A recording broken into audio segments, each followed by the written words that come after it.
Why is it important to pray for others?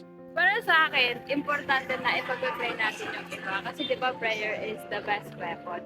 So, Yes. by doing the prayer for others, parang dun din natin naso-show yung love natin sa kanila.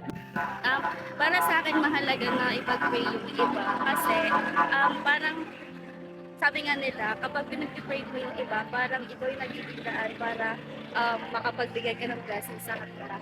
And ikaw yung ginagawang instrument ni Lord para i-bless ng ibang tao. Then mahalaga na pinag-pray natin yung lalapit sa atin ng ibang tao kasi yun yung way natin para ipakita yung care and love natin sa kanila. Iba din talaga sa pakiramdam kapag kasama natin sila lagi sa prayer.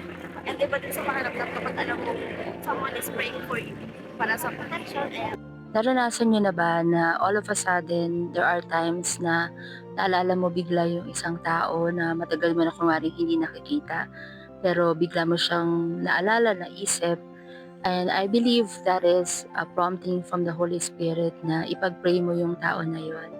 Hindi naman sa kung ano man ang iniisip natin na kapahamakan or something like that, but it is better to pray for that person na bigla mong naalala na i-protect ni Lord, i-bless ni Lord, lalo na yung mga friends natin or mga kamag-anak natin na hindi natin laging nakikita. So according to 1 Timothy chapter 2 verse 1, I urge then, first of all, that requests, prayers, intercession, and thanksgiving be made for everyone.